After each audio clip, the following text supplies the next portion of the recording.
We had some technical difficulties, so we're trying this again. And I'm just gonna tell my team if you guys are having a hard time hearing me, then just let me know. And so my team will keep informing me. But hi, everybody. Welcome back to our audio room. And okay, apparently it's good this time. And you guys, they can hear me. So that hopefully means that you guys can all hear me. And I'm sorry about the technical difficulties. We were having a fantastic conversation and we had no idea that nobody could hear us. So I guess we'll just kind of start over and have a fresh start on this. But I have two guests today that I'm really excited to talk with because I'm excited to learn from them. These are both experts in people who have both found so much inner peace by living their best life. And so I'm just going to talk for a little bit while they're, we have. Can you hear me? Yes, I can. We have Elise here. Yay, you made it back in. And I know Abby is going to try to come in a second. She's just working to figure it out with the team. But while we're waiting, I'll just quickly introduce you to everybody. So Elise is, Elise is an amazing doctor. She is also an expert in homeopathic medicine. She's also Miss California woman, which is absolutely incredible. We're definitely going to talk about that later. And you're a mom too. So you kind of are like the woman that does everything. So welcome and thanks for being here today. Thank you. I'm just living life to its fullest like you. Oh, and here, perfect. We have Abby joining us. Abby, can you hear us? Yes. Awesome. Yay. We all made it back in the room. And apparently everybody can hear us this time. I was just joking that we were having a fantastic conversation earlier and apparently nobody could hear us. So we're just going to start over. So I just introduced Elise and now Abby, just so everybody knows, Abby is, I've gotten the privilege to work with Abby one-on-one, and she is an amazing, amazing breathwork coach. She also is an expert in meditation and yoga. And she definitely, Abby, what you taught me definitely helped me, I feel like, come to a better place when I was stepping on stage after being off stage for so long and having that mental awareness to be able to perform at my best. So I just want to ask both of you the question that I already asked, and we'll have you guys say it again since probably nobody could hear it before. But what drew both of you to the holistic approach to health and wellness? Okay, well, I'll jump right in on that. So the defining moment for me was my son. He had a lot of health issues when he was a toddler, and I had been raised in a family of physicians and purely Western medicine. So I knew nothing about alternative medicine. In fact, we're from the Midwest. My parents came over from Vietnam and they were in Wisconsin, and I was born in Chicago. So I ate Twinkies for breakfast. There was a big transformation in my life. Spam and Twinkies is what I was raised on. But my son just kept getting sicker, and they were giving him stronger antibiotics, longer courses of steroids, and nothing was working until we met an integrative pediatrician. And he said, let me help you with your son. He took my son off of all of the medications. And for the first time in my son's short life, he was healthy. He didn't have any more ear infections. He was able to breathe. And I was just floored. I thought, what is this? Because he gave him homeopathic medicines and nutraceuticals. And the more I learned, and then he ended up treating myself and my mom, I had to go back to school. I wanted to incorporate this in my practice so that I could help my patients. I'm an integrative optometrist, and now I'm a certified clinical homeopath too. So I found out that homeopathic medicine, which is completely safe, is also super effective. And my son, who would hate taking steroids and antibiotics, he wanted his sweet medicine because almost within 20 minutes, he would start feeling better. And Wow. now really not on much. Anyways, we have a completely different lifestyle. No more spam and Twinkies for me. But that's what helped. And I had wondered as a young doctor, why some of my patients kept coming back, and I kept writing antibiotic, prescription after prescription for them. And then I realized after I became older and wiser, you're going to love this, Abby. I found out that a lot of the vision problems and health problems that my patients were experiencing were actually due to stress. There's usually some major event or chronic stress in their lives that was depressing their immune system, so that they ended up having eye infections, dry eyes, cold, Wow. headaches, whatever. Because, you know, like when you're really tired, you end up getting a cold and you run down and you get the flu. So I actually prescribe, this is for you, Abby, I actually prescribe yoga for my patients, and meditation and acupuncture. And that is a big part of what I do, is to make sure that they practice mindfulness, and that, you know, their mental health is in a good, healthy place to support their immune system, which supports their eyes and their body and everything else. You know, there's that strong mind-body connection. So that's my story. That's amazing. And, you know, it is interesting. And I love it when I see that there's like evidence and fact-based evidence of like the different fields supporting each other, like Western medicine and homeopathic. And when they combine, you know, because I really do feel like there is such a place for both, and they're supposed to support each other. So it's really cool to hear you talk about it that way. And then Abby, what was it that drew you into yoga and meditation and breathing? I found yoga at a really young age, and I was in high school. It was actually 1999, and I was just this avid athlete. I was running marathons, and my aunt, who did yoga a lot, I didn't even really know what it was. She was like, "Come with me to a yoga class." So I ended up going with her, and there was something about it. It just sat with my body in a different way than anything. And I went to, you know, stretch out and make my body feel better after all the pounding I did on it. But really what happened was it tapped me into a deeper part of myself that I didn't even realize was there. And from then on, I pursued yoga as a professional career, and happened to just randomly be matched up with these amazing world-renowned teachers, and was heavily mentored by them, to the point where I feel like I was able to branch off and create my own trainings and my own courses. And so the yoga was first what came to me, and I've been teaching for 18 years.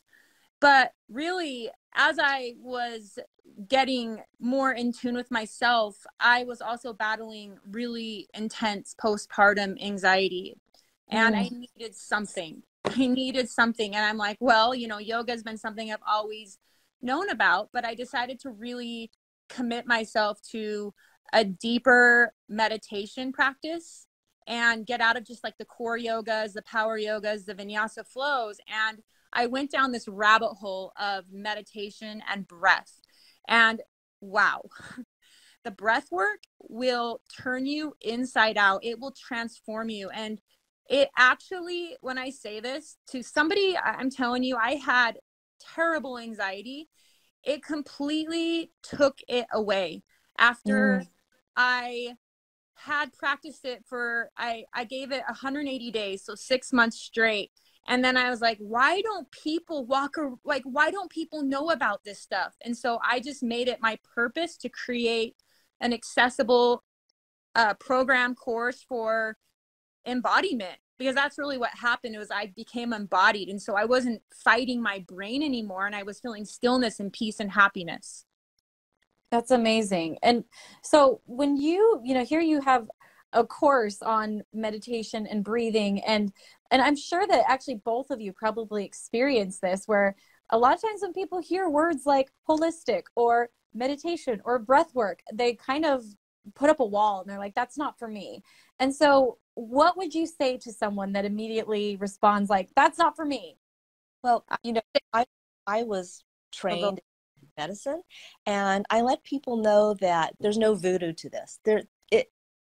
As an integrative optometrist, and even as a homeopath, and the class that I took was only physicians took the class, and everything that we use is evidence-based.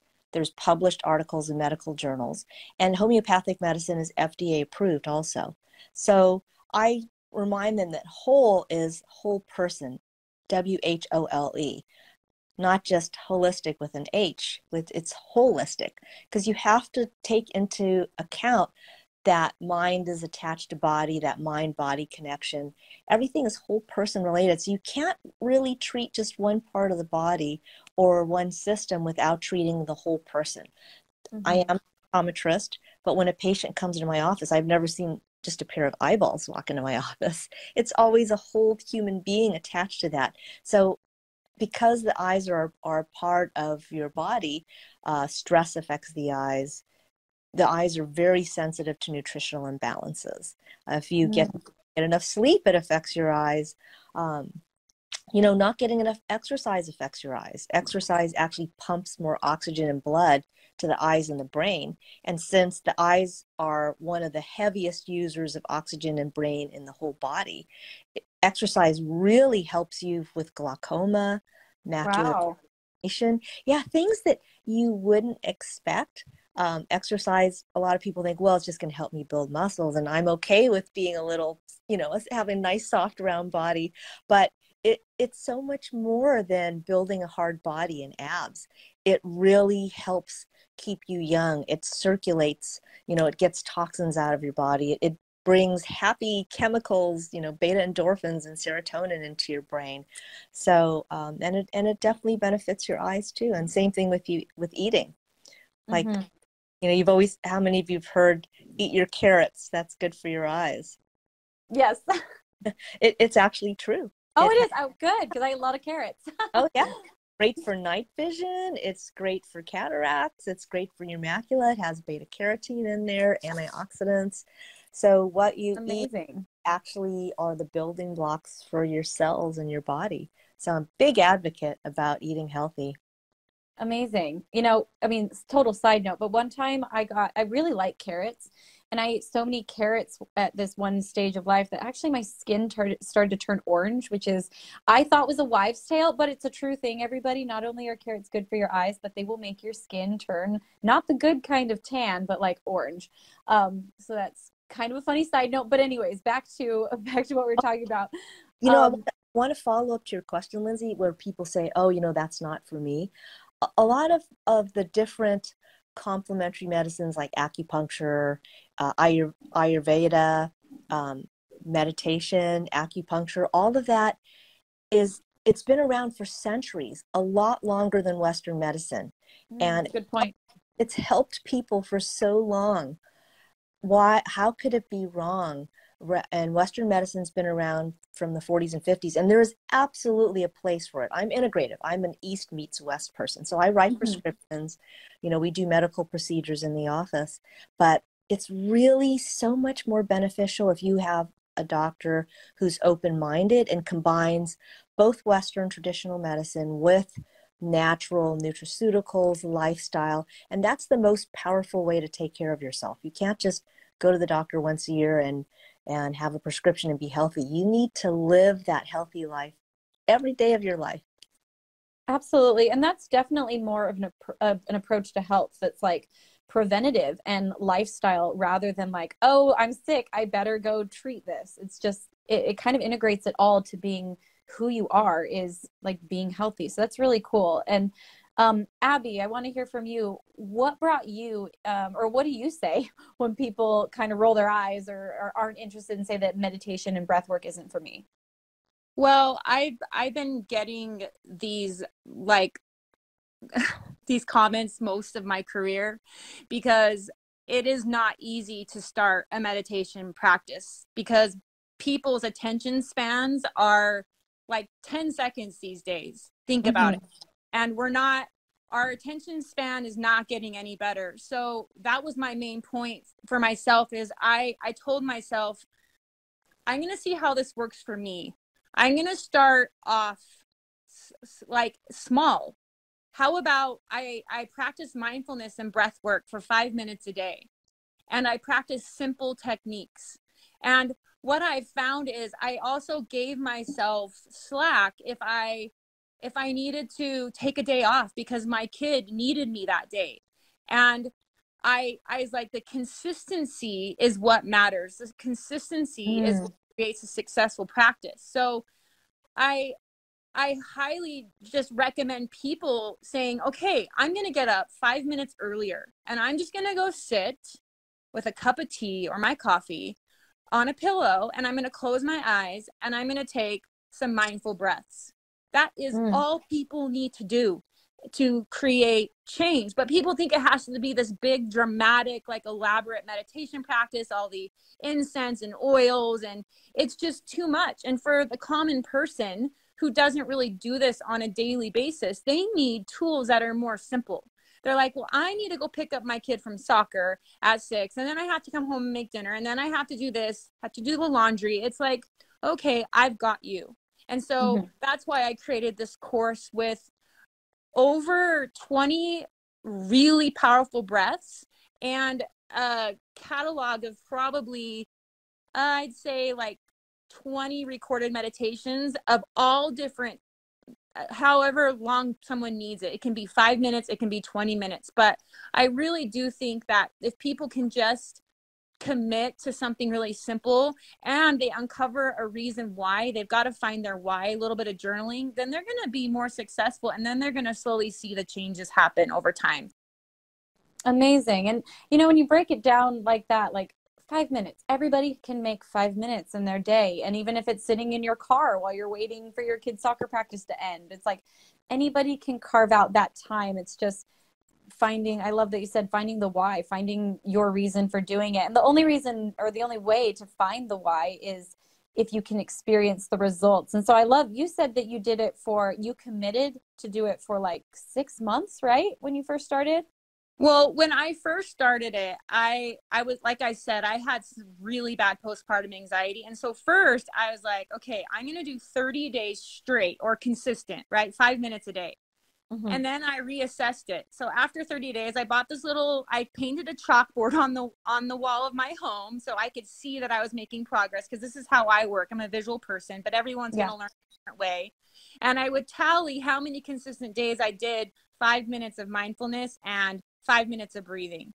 And so after the 30 days, I reassessed and I was like, holy crap, I feel a million times better. Why have I not been doing this for my entire life? And so then what I did from there is I continued to study and research. And obviously with my training, I knew a lot. So I began to just implement that into my practice. And then I started to just grow my practice so it got longer. But I started. Yeah. That's so cool. And I'm a total believer in consistency myself. That's the only reason that I work out every day, is because I use the phrase, and I joke about it, but I use the phrase, like, I'm not trying to be a hero. Like, I'm not trying to, like, become the strongest person in the world. I just do my little workout every day when I wake up. And if I'm having a tough day, it doesn't matter what I do. I just have to do a workout. And so it's become such a part of my everyday where I'm like, yep, I'm not trying to be a hero, but I work out every single day. And, and thinking of it in those little bite-sized terms of like, okay, I have 5 minutes to do this, right? And then really committing to it, that's amazing, so that you give yourself a chance to see the results. And self-care is something we hear a lot of. The word, self-care comes up so much, but what does that mean? I think a lot of people don't understand what that means. So what does that mean to you? What it means to me is taking care of having personal boundaries first, putting yourself on the top of your to-do list. And a lot of people will say, I'm so selfless. They use that word a lot. You're so selfless. You're so selfless. But after a while, if you're selfless, you won't have anything left to give to others around you. So I say self-care is about spending a moment a day taking care of you, making sure you're okay, whether it's buying yourself flowers at Trader Joe's and putting it in a vase on your nightstand, or it's working out for 30 minutes. It's building your bank of self-care, or it's even just looking in the mirror and just literally looking in your eyes and saying, I love you. You've got this today. But I say just putting yourself at the top of your to-do list, because I say, if you can love yourself first, then the world will love you back so much bigger. I love that. Yeah. How I see it as a working mom is that I can't care for my family or my patients or anybody in my life until I care for myself first. Like when you're on an airplane and you're supposed to put the oxygen mask on yourself before you put it on your children. And I would think, oh my gosh, I would put it on my child first. But what if you put it on your child and then you pass out, and then you're no good to anybody? So self-care is really self-love. You have to start with yourself, and nobody else is going to do that. There's a lot of things you do for yourself. I love what you said, Lindsey, about your daily workout, because I'm the same way. I don't even think about it, because once I stop exercising and I get into a rut, it's really hard to get back. But if every day I have a scheduled class or a workout or a training with my boxing coach, I just go mindlessly. I don't even think about it. And then by the time you're done, I have so much more energy for the rest of the day. When I don't work out, it makes me sluggish, and it makes me grumpy, and I can't think as clearly. So when people say, I don't have time to work out, I'll say, you don't have time not to work out. Because if you don't work out, you just don't have as much energy. You're not as clear thinking and whatnot. And then Abbey, I wanted to follow up on something that you said that really touched a chord with me. And because I meditate every single day with my son, and we use the Headspace app. And then I've taken him to like Deepak Chopra and whatnot, and we've done our meditations. But a lot of people will say, well, I just can't stay focused on it. My mind keeps drifting. And my advice to them is, that's okay. You know, your goal is to be able to go into meditation longer. But if you find yourself drifting, that's completely human. Just come back to it. Don't beat yourself up over it. And I like how you said, start off with these bite-sized periods of meditation. So it's something that's attainable and realistic. And if we have a minute, I want to share how I got my son into meditation. Because there's any parents out there, or even for adults who say, why should I meditate? My son kind of pushed back on me. He was only 7 when I taught him, because I was learned how to meditate very young from my mom, and it's in our culture. So we were down at the Deepak Chopra Center, and he said, well, why do I have to meditate? He goes, I sleep at night. And I said, yeah, but at night your mind's really active. You're actually creating memories, and you're problem solving at night, things that happen during the day. So I asked him, I said, well, what would happen if you don't turn the lights off? And he said, well, they'll burn out. And I said, well, what happens if we leave the car on in the garage all night long? And he goes, oh, the engine will burn down. He goes, okay, Mom, I'll go in. And that's how we started. I gave him that example, that everything needs to have its rest period, including your mind and your soul. That's interesting. I never thought about it that way, that you're like, because I've thought the same thing, like my mind sleeps at night. But it's true, I have the weirdest dreams, and I'll wake up being like, what was I working on all night? Like my brain was doing all kinds of crazy adventures. So that's a really interesting point. And so I guess, yeah, let's talk more about meditation right now. I feel like meditation has so many different different end goals for different people. Some people, it combats anxiety. Some people use it as a reset, or to help in peak performance or nerves, or like there's so many different things. So Abbey, are there certain types of meditation that work best, or that are for certain types of results? Or is it kind of what works for different people works for different people? There are so many ways to meditate, and for so many different things. But I think what I would tell somebody is, like, if they say, well, I need help sleeping, I have insomnia, because people don't realize, if you do a mindful breath, you're still meditating. Anything where you're being present in the moment, whether you're just sitting and you set a timer for 20 minutes and you just let your mind wander, or you take in 3 long breaths, that's still considered a meditation. So I tell people, if you're drawn to breath, then that's awesome. That's the way you meditate. Or if you're more drawn to like a guided meditation, like the Headspace app, then great. But if somebody's needing help with anxiety or something like that, I would actually lead them more towards doing some just deep, long breaths continuously. And then I would have them, after that, sit just in stillness for 5 minutes after they've moved the breath into their body.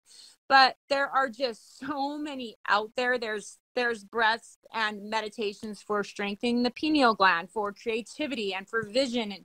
And there's breaths and meditations for, like you said, anxiety, depression, for sports and performance that way. So yeah, there's just so many, but it just depends on each person. Wow. So it's like there's ones though that are specifically meant for certain types of things. Oh yeah. That's so cool. And I will say, I've done meditation for years, and it's something that I do every night before I go on stage. And, you know, I need to incorporate it more into my everyday life. But there have been seasons where I have done meditation every day in just normal life. And I will say, after working with you on breath work, I realized that is a much more effective way for me and a much less frustrating way for me to meditate, because, you know, sometimes I feel like I just kind of sat there and my brain did what it wanted to, even though I'm trying to, like, you know, stay present. It does what it wants to. But just the simple act of having to focus on my breath, and, you know, whether I'm like counting the reps or whether I'm just focusing on it going deep into my belly or whatever, it just really helped. Suddenly I felt for the first time that I was getting a full result of actual meditation, because I had like a slight intention behind it. I had something to focus presently on. And so I just wanted to say that, like, I'm a believer in the breath work ever since working with you. And it's something I actually took back to my tour. And, you know, my dancers and my band and I, everybody that's on stage in my show, we actually all meditate together. And we added breath work to it. And it was really cool to do it as a group and feel that synergy. And do you have any experiences, like either one of you, with like meditating with a group versus meditating solo? I do. So I actually hold, I do both, but I hold outdoors in Salt Lake City in the Great Mountains. I hold a course called Magic in the Mountain, and there's 18 of us every Sunday. And we meditate together, and it is the most beautiful, beautiful experience. And I really do think that helps people who can't really do it on, they like to have that sense of community. It helps them to connect. They're a people person. Like, I think it's good for people like that. It's good for people also to be a little more extroverted and feel supported, especially if they kind of have closed down and shut their heart down. So I think there's added benefits to both. But honestly, I think when a group of people meditate together, I just believe we're raising the collective consciousness of this world. And to piggyback after what you said, Lindsey, I knew that when I met you that the breath work would be ideal for you, because you have so much going on in your life, and your brain is like this monkey brain, I'm sure. And I'm sure it's hard to get to sleep at night because you're running a show, and then you've got to manage your own personal life, and you have your own relationships. So that's like me, where I do better with doing the transformative breath. And then I would try this, Lindsey. I would try, after you do that breath work, that's when I would just sit quietly and set your timer and just do. It's not about the try. I heard you say try. Yes. It's just about being. And one last thing is, you can also have meditation and breath to open your heart and to receive and to be bigger and more magnetic. There are breaths for and meditations for just every single thing, and for you creating more in your shows and getting more inspired. So again, if I were you, I would really just continue to have you do that breath, and then after that, do the quiet, still meditation. Yeah. And I will say, yes, because sometimes I would start my meditation with breathing, and then for the first time ever, I felt like I could just sit, because it kind of it's like it created a foundation for my meditation, rather than coming straight from, like, you know, running through my day and doing my things and being at meet and greet and then sitting down and trying to be quiet in my mind. Like, that almost seemed impossible. But by getting into it with breathing, it kind of then set this foundation where then I could just sit there. And I like that you said that I mentioned the word try. My therapist tells me that all the time. She's like, it sounds like you try even when you sleep or even when you meditate. And I'm like, yeah, I think a lot of people do that. We're constantly trying. And, you know, the fact is that I think all of these practices help me realize that it is okay just to be, just to exist, just to sit with someone in silence. And it can be a beautiful thing. So let's see, Elise, I was looking over some of your social media, and I just absolutely love that you talk about aging, you know, and that every phase of life can be absolutely beautiful. And, you know, and aging is something I think we all think of as we're going to lose our beauty or we're losing our quality of life as we get older. Like, I know that's just such a reality everybody thinks is a part of our future. But you talk about it, about like living your life at its best at every age. So can you tell me about that? Yeah, you know what? My goal as a doctor has always been to help people to live their best lives.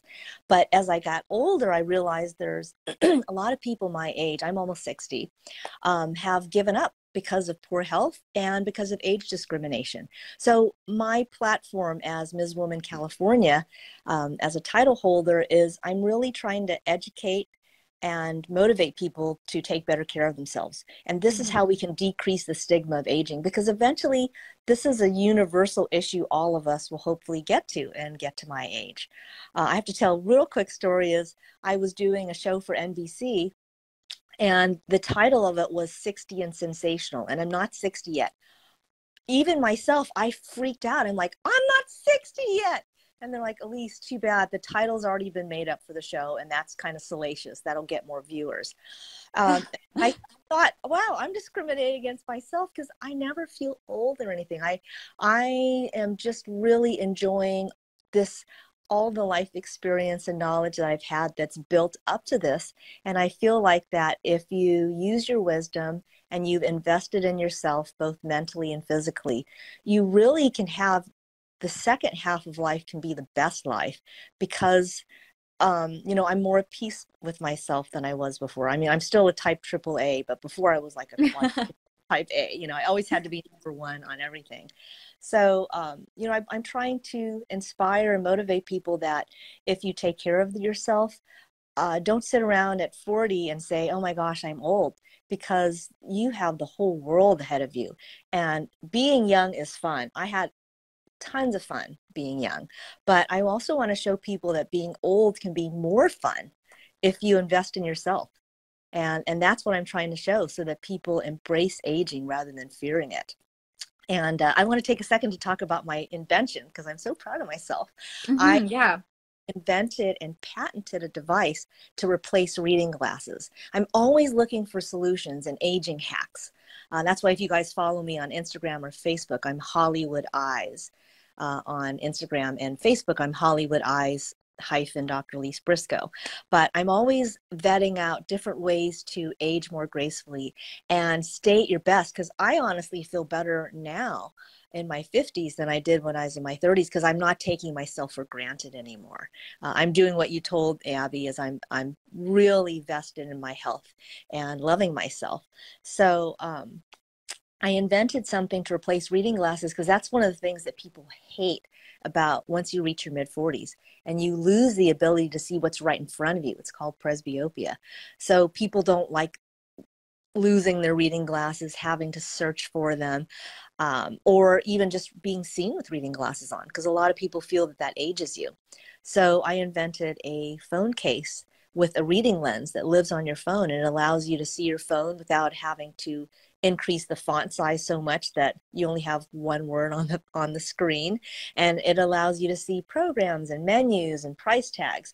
So it's just super convenient. It's sexy, cool. It's a health tech device. And we're going to launch, you know, in a couple of months. But, you know, like I said, I'm always looking for ways to help people live their best life. And that's why I'm writing my book. That's the title of my book, Live Your Best Life at Any Age. So it's a compilation of all the things I've learned as a doctor and applied in practice. I've seen it work with patients and myself for the last 33 years. And, you know, as an influencer and a content creator, I get the wonderful blessing of people sending me all sorts of free stuff. I mean, you probably get this too, Lindsey. I get to try out all these different things to slow down aging and keep yourself healthy and vivacious. And then I post about it so that people can benefit. Amazing. And I did see that invention. What is it called? What's it going to be called? It's called Nearsight. Nearsight. Yeah, it's really cool. It's like a part of, is it part of a phone case and it flips over and flips back? Is that what it is? Yeah, it's a reading lens attached to the phone. So yeah, very cool. Mm-hmm. And the website's just nearsight.com if anybody wants to look it up.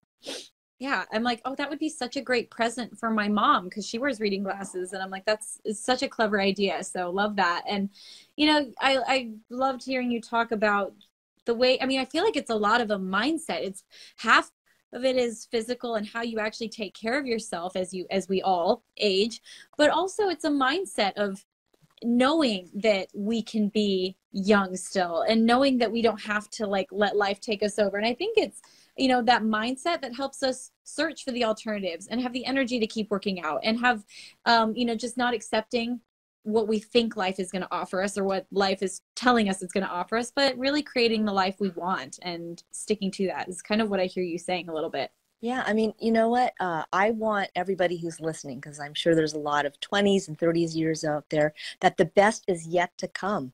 I mean, you have so much ahead of you. Lindsey, you too. Just think about all these experiences that you've accumulated, and you're like, I'm a better problem solver than I was before. I'm more creative. I'm just, I can handle stress and everything so much better. And that just makes you a better person as you grow older. So don't be scared of aging. Look forward to it. People who take care of themselves, I have patients who say, Dr. Brisco, I'm the healthiest I've ever been, or I feel better than I did before. And I'm the same way. I mean, literally, I ate those little Vienna sausages. I ate Hostess cupcakes, and like by the handfuls. It's never too late to start, and it's never too early to start either, because how you live today really determines how you're going to live in the future. So these are the building blocks for your future. Absolutely. No, that's amazing. I love it. And, and it's a beautiful thing to think about, because I've said that for years when I'd always say that the best of my life is yet to come. And I feel like I do actually say that less now, but I'm like, no, I still have big plans. I still have things I'm very excited about. And so I want to like bring that more into my everyday thoughts, that the best of life is still yet to come. The best of life is still ahead of me. So thank you for reminding me of that. Cause like I said, it's something I used to say all the time, that I say less now, and I should still keep that in my vernacular at the top. And don't you both feel that as you get older, like you care less about what people think about you? I'm just at peace with myself, and I'm confident with myself. So, you know what? Be you and go out and do the best that you can. Abbey, I wanted to add something to what you were saying about meditation. I've just been listening, and I want to circle back to complete the sentence, is that meditation, there's so much research. As the doctor of the group, I'm going to point this out. There's so much research supporting that it makes changes in your mind and body and mental health. And I applaud. There's a number of schools that, instead of putting kids into detention, if they've done something wrong at school, they put them into a meditation room instead. And I really applaud that kind of thinking, so that you can make positive changes. Because putting them in the detention, what does that help? You know what I mean? So there's just so much scientific research supporting, quote unquote, alternative medicine and meditation and homeopathy. There really is. You have to be open-minded and look at it, because some people will come to me and say, oh, doc, I don't believe in that. And that's fine. I give patients options. I'll write a prescription happily, because I believe in both. But if somebody really pushes back against me, if I'm lecturing to a group of doctors, or I'm writing an article, and I'll say, well, have you studied this? Have you gone to school for it? No, I haven't. Well, you can't make judgment on something until you really understand it. So, be open-minded, and you'll just be able to receive and give so much more. Absolutely. I want to just say, so I do think that the earlier we can teach our youngsters to be just quiet down their bodies, the better off we're going to be. And I have a little 3-year-old, and I will often just stop in the middle of our day and just say, let's take a breath together. And we do 3 in a row. We do in through the nose and out through the mouth. And now I can see her often just self-regulating when she's feeling uncomfortable. I'll just see her take her breath. So that inspired me, because I did a lot of meditation research, and you can actually have kids meditating as early as 3 years old. And so I just decided to create my own little kids meditation album. and it's called Little Souls Meditation. And they're all guided meditations, and they're really easy to follow, but they're for 10 different things. So anyways, I just say to what you said, Elise, is the earlier we can get our kids to practice mindfulness, the later things in life that feel so traumatic or so stressful will already have developed tools to work with those things and to regulate. Amen. Amen. And how many, I mean, I remember when I first started yoga as an adult, I started being conscientious of holding my breath throughout the day. And so even as an adult, you have to remember to breathe. That breath is so important. I want to share something that you may really like, Abbey, as a mother, is, once I was teaching my son how to meditate and also how to breathe, he would recognize his emotional level. So I assigned colors to it. If he was starting to, push back or act out, I'd just stop what you're doing, take a deep breath, and then I'd say, where are you at? And he'll say, I'm a red. And red is the hottest. That's when you're angry. And our goal was to work him down with using the breath to get to a blue. Then I'd wait another 30 seconds to a minute, and he's breathing, and no words are being exchanged. I'm not reprimanding him. He's not yelling back at me. And I'll say, where are you at now? And he'll say, I'm at an orange. And then he'd get to a green and finally a blue. And he would visualize where his mind was at, and he would just keep breathing.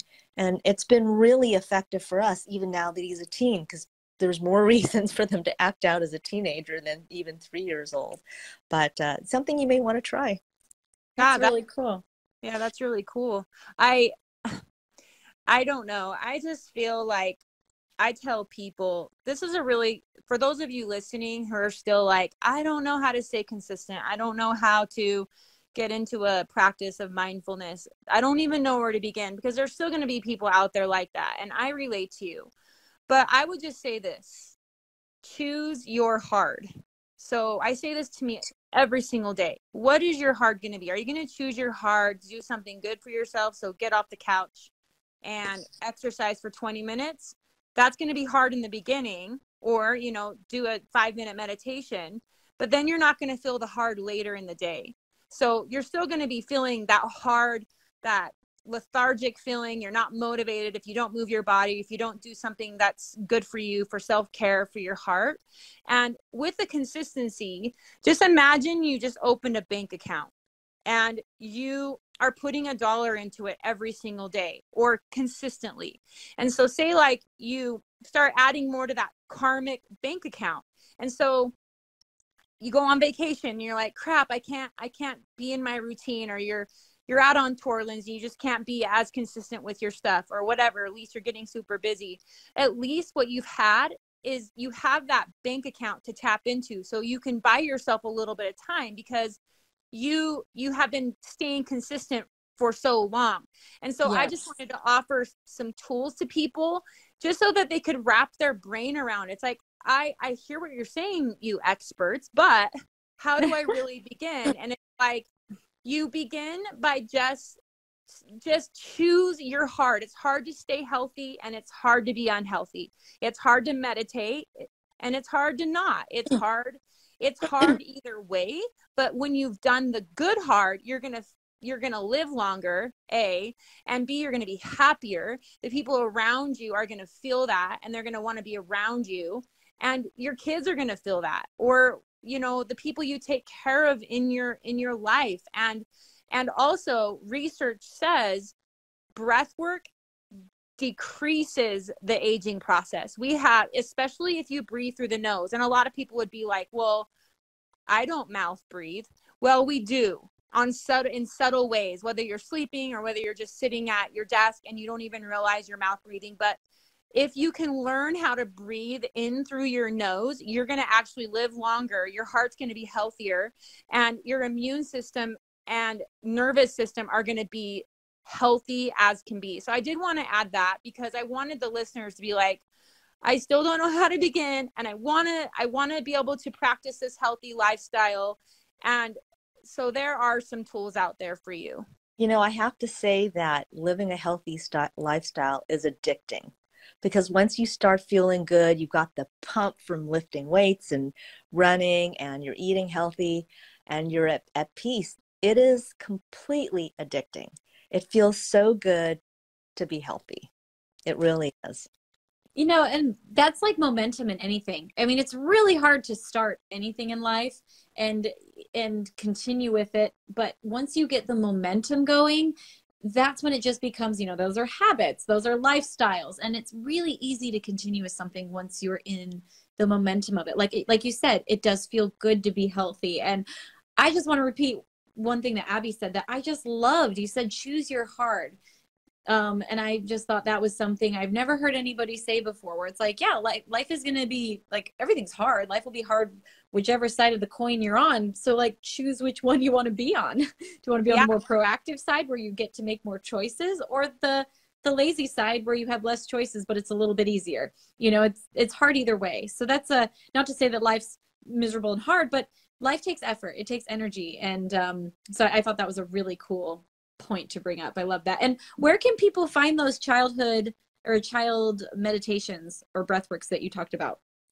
So thanks, Lindsay. Because those are special to me. I took a lot of time researching, and it's not, and even parents can do these with their kids. In fact, a lot of parents tell me, I lay with my kid at night and we turn on your meditations, and now they're asking for them. That to me is telling me that it's working. So you just go to my website. It's abbeydaw.com, just Abbey with an E-Y, D as in David, A-W. And they're just under my products. And you just buy the Little Souls meditation. They're really affordable. There's 10 of them. And I've catered them to different things like visuals or balloon breathing or just everything. I take the kids on a magical enchanted forest or a flying horse in the sky. I just do really like kid specific mindfulness, because I really want the young ones to start, because I've seen already how my little one just already knows how to take a deep breath. So yeah, just at my website. Very cool. And do you have ones on your website as well that people can buy for adults, or is it just the full course? So I do. I have a meditation album, and it's just a little preview. It's there's like 10 tracks, and they're guided meditations, and I focus on the 10 most just popular ways to meditate, and they're just simple and they're easy to follow, because I based all of it off of my own transformation, what really worked for me, because I'm just a normal girl too that wanted to be healthy or not have anxiety, and didn't want to get into this. I don't know, I just wanted something that was simple and easy to access. So I have that on my website. But yeah, I do also have a course, and that starts November 8th for anyone that wants to jump into that too. But yeah, I do think I want to take your course. After just the one experience with you, I was like, man, I would really like to have all these tools, you know, to learn more about, and to also know when it's appropriate, or I guess the best to use certain breathing techniques, whether it's for manifestation or peak performance or calming down, or so yeah, I actually want to talk to you more about this later, because I would love to take your course. But yeah, for anyone who's kind of like on that fence, you're not sure if you want to jump all the way in, I think it would be really beneficial for anyone to just go to your site and try one of the breathing exercises that you have there, or do it with their kids. Because I do remember that something my mom told me from the time I was a little kid was take a deep breath. You know, that was always what she'd say when you get all heated up and I'm in the color red zone. You know, that was really a cool thing, that analogy there, about the colors. But yeah, so I love that. And I think that's a good place for people to start, because it can be so overwhelming to feel like you have to dive all the way in, but maybe just take a little bite size, just take a bite. Just a bite. Yeah, just take a bite. See if you like it. I think you'll get hooked. Yeah, they will. And I also have a free meditation people can download off of my website. It's free. A baby bite. There's a baby bite right there. Yeah. So going into a slightly different topic, but before we end, I definitely want to have Abbey, I want to have you walk us through maybe one breathing exercise if you're down. Is that something you'd feel good about doing? Well, yeah, of course I would. Of course. Okay, cool. Well, before we end, I definitely want to have you do that. But maybe one last thing I'd love to talk about before we get there is, does beauty exist without inner beauty? And what exactly does inner beauty mean to you guys? Well, I think that for a while, outer beauty can exist even though you're not healthy. But after a while, no amount of makeup or plastic surgery or beautiful clothes or jewelry can hide if you're an unhappy or unhealthy person. You just can't cover that up. To have true beauty, you need to have true health. And, that's why on my site, I, I do posts about health and beauty because they're tied hand in hand. I'm not the most beautiful person in the world, but I'm healthy. So that's what shines through, that confidence, feeling good. When you're healthy, you feel good. One thing, I always tell people health is wealth. We've heard that so many times, but health is also happiness. And what we've learned this last year during COVID is health is everything. If you don't have your health, you don't have anything. The whole world shut down because of COVID, because of a health issue. So that has to be job one. You have to make time to take care of yourself. And when you do, everything else will fall into place. So, inner beauty really does shine on the outside. And, I attribute that to, I'm part of the United States pageant system because I'm Ms. Woman, California, United States. And I hats off to the system because it's the only major pageant system that has a division for women 35 and older. The other Miss America and Miss USA, you age out at 29. And why should beauty have an age limit? You can be more beautiful because you have so much more to offer the world as you get older. So beauty definitely stems from within, for sure. I love that. Well, I love that too. And I think that we're in such a filtered world right now where everything you see is just, it's almost like we're covering up what our authentic beauty is. But I think it's because none of us really feel from the inside how truly beautiful and how much we matter, like how beautiful we are and how much we matter. And I think you'll always hear people say, especially in the mindfulness world, let it go, just let it go. But I started actually seeing that as a form of disassociation and avoidance. And it's good to let it go. But I think what's happening on this planet is people are looking outside of themselves to either be validated, their egos be stroked, and to compare themselves. The comparison game is big. And we're forgetting that our true beauty comes from loving ourselves and being in ourselves. So when we can meet up at our depths, which is what meditation and breath does, and we can accept who we are and sit with that and feel it, then let it go. That's when we start to shine from the inside, because we aren't abandoning ourselves anymore. We're in ourselves. And then other people are drawn to that. And they just are like, wow, did you buy new makeup? No. I actually decided to sit with myself, sit in that void and love myself. And I do think we can all be beautiful from the outside, but still be completely avoidant and disassociated from our true light. But when we turn on our power and get into our light and decide it's okay to feel and then to let it go and we're embodied, that's when we become magnetic. That's when we just draw in, we raise our frequency, and we draw in these beautiful people into our lives who are non-toxic. Except I think our energy is more important to protect than anything. So that's what I think. Yeah. Amen. Amen. Yeah, amen to what both of you said. And I remember hearing when I was a teenager, I think I learned this at church, but one of my teachers or my leaders at church, she said, spend as much time in the morning when you're getting ready for school as you want. Spend as much time primping and doing your hair and your makeup and making yourself look as great as you can and picking out your outfit. And then she said, but when you leave your house, that's when it's time to stop worrying about that. That's when it's time to go out there and you get to shine and you get to be kind and you get to think about other people. Do everything you can to do that kind of self-care stuff we were talking about before and make sure you feel your best and whatever you are.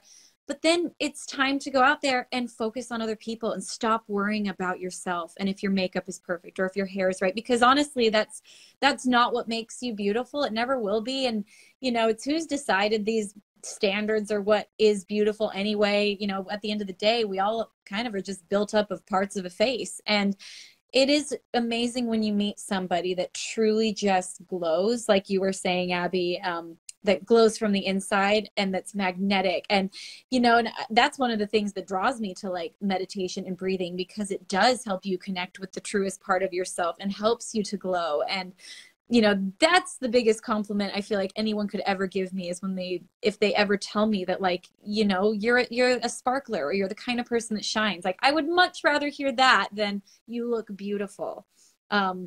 And, you know, and so they're very similar, but they're also very different. And it's really cool when one taps into the other. Totally. You know, and I would now, well, actually, before we get into the breathing, I just want to kind of open it up. Is there anything else that either of you wants to share, or about things that are coming up for you, or where people can find you, or, you know, anything else you want to share before we go into the breathing?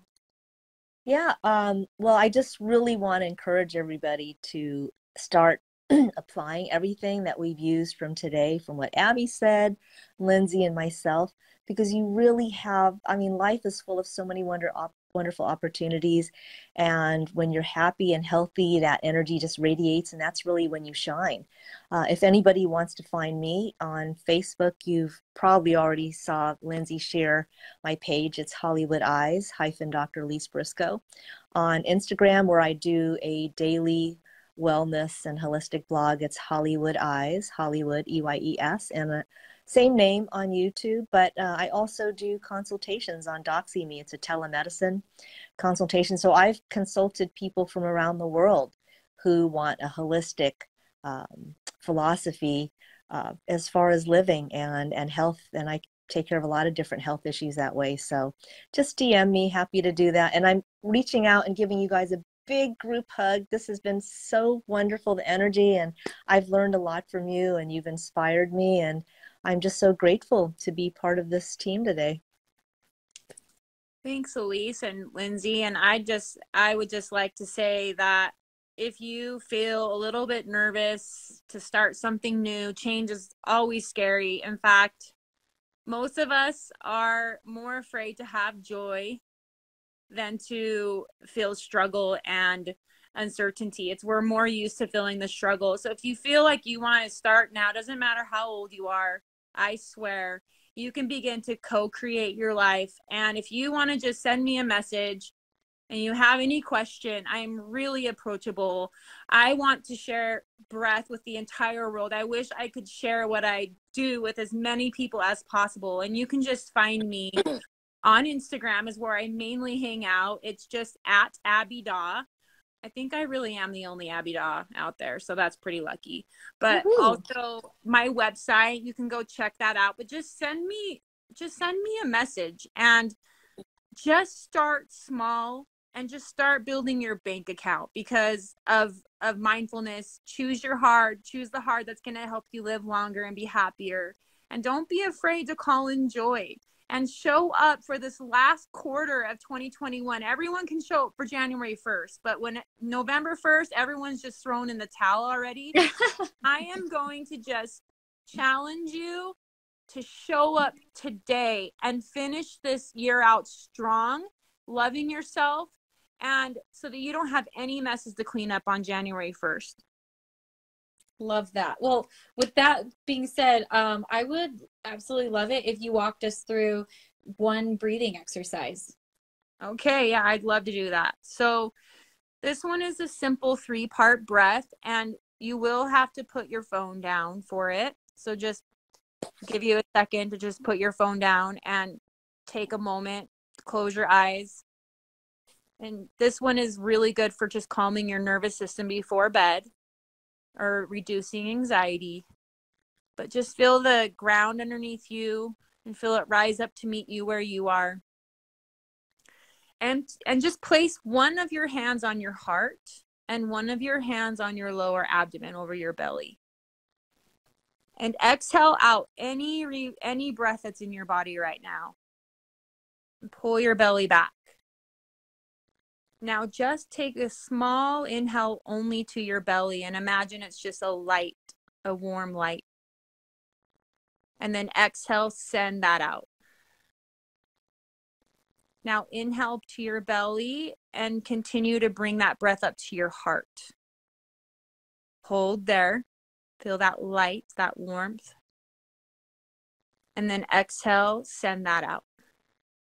And then connect navel back towards the spine. Now inhale to belly, the heart, and guide the breath all the way up to the crown as though you're breathing there. And then exhale, send that breath all the way back down until you're empty, connecting to yourself. Pull your navel back. Now inhale to your belly, hold. Exhale, let that belly go, send it out. Now inhale your belly and guide that breath up just a little bit higher to your heart and hold. And then exhale, send that all the way back down to that deepest part of your belly. Now inhale to your belly, to your heart, and to your head, and hold in that fullness. Feel that light in your body. And now exhale, send it all the way out. We'll just do one more round. So inhale to your belly and feel that light growing a little bit more and that warmth. And then exhale, send it out.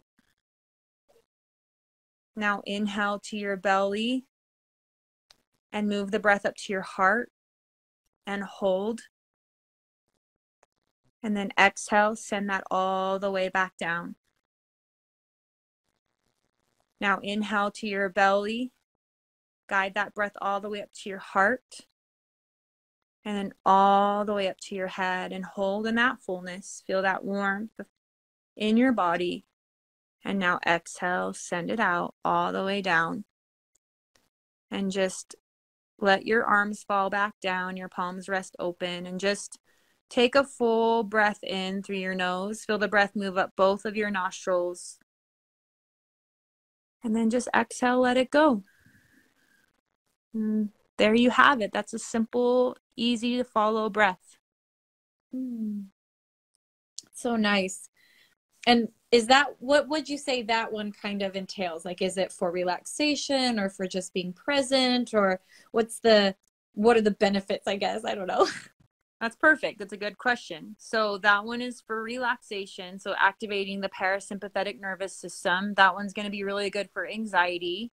That one's going to be really good for when you're going to bed and you've had a long day.